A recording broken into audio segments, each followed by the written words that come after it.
Hello there everyone, welcome back to our channel. In today's video, you are going to see how to upload longer reels on Facebook.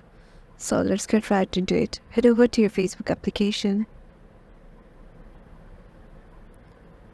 Once you're there, head over to your profile and just go to your account and go to Reels and click on Create Reel. Once you click on it, choose a video. Suppose I am choosing